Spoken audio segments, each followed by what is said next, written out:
Welcome to The Explainer. Look, if you're an educator, I know your workload is heavy enough as it is. Between lesson planning, grading, and just managing a classroom, your time is absolutely precious. So let's bust a common myth right out of the gate. Digitizing an assessment doesn't just mean taking a dusty old paper test, slapping it onto a glowing screen, and adding a stressful digital timer in the corner. Honestly, that is literally the least interesting thing technology can do for our classrooms. Think about that for a second. Are you measuring learning or just recording it? The old way of testing, well, it simply scores the student after the fact. It basically interrupts the learning process just to log a grade in a book. But digital tools offer us this massive, untapped opportunity. Instead of just acting as a post-game scoreboard, they can, and frankly they must, support learning in real time. Okay, let's dive into this with part 1, Beyond Digitizing the Test. We are looking at a major paradigm shift right now.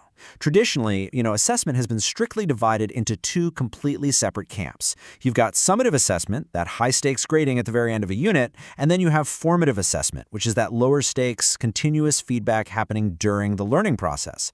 But when we move into digital environments, the boundary between those two camps becomes incredibly blurred. Continuous data points mean every single keystroke, every little practice quiz can instantly inform instruction. The whole game changes.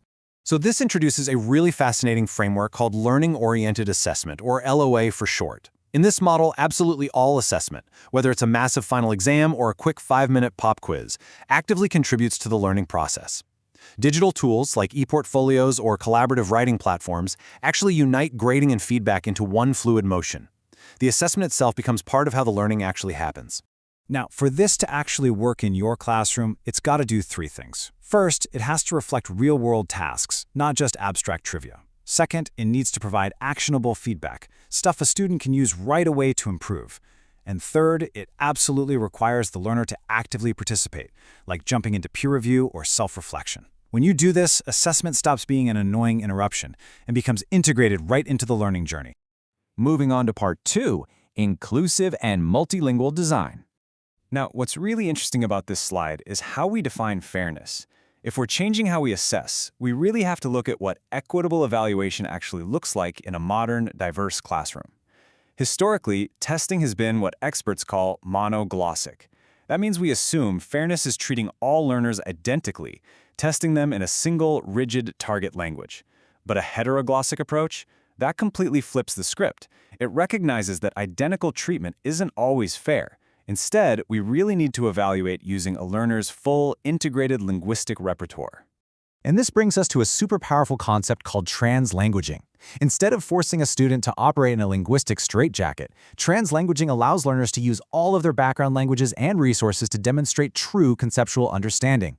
When you pair this with conceptual scoring, meaning, we grade the underlying ideas and mastery of the subject rather than docking points for surface grammar in a second language, you completely level the playing field. You allow for highly accurate, flexible responses. So, the absolutely crucial point here is avoiding what assessment theory calls construct-irrelevant variance. Now, don't let the jargon scare you. Just think of it simply as a signal versus noise problem. The actual capability we want to measure, say understanding a really complex biology concept, that is the signal. But digital friction, incredibly dense academic language, or just a frustratingly bad internet connection, that's all noise. It is incredibly frustrating when a kid knows the science, but the noise gets in the way of them proving it. So how do we eliminate that noise right from the start? Universal design. Features like pop-up glossaries, text-to-speech, adjustable visual formats, and flexible timing act as proactive architecture. And here's why this matters so much for you. When you build these in from day one, you aren't just creating afterthought accommodations for a few struggling students. No, you are creating a much clearer signal for your entire classroom. Part 3, The Human in the Loop. And this brilliantly illustrates the balance we need. We really can't talk about a digital technology shift without addressing the heavily debated role of AI and automated grading tools. It turns out the absolute safest and most effective way to use AI is what's called a human-in-the-loop approach. Let the automated tools handle the speed, the scalability, check in surface features like spelling, but rely on human teacher judgment for meaning, coherence, and absolutely any consequential high-stakes decisions. The tech is there to support you. It doesn't replace you. Let's look at how this plays out in the real world. In a Brazilian high school where students had really spotty internet access, so definitely a lot of digital noise to deal with, They totally scrapped their standard stress-inducing 10-point quizzes. Instead, they shifted to digital genre creation and peer feedback. Students created digital posters and blogs, collaborating whenever they had connectivity.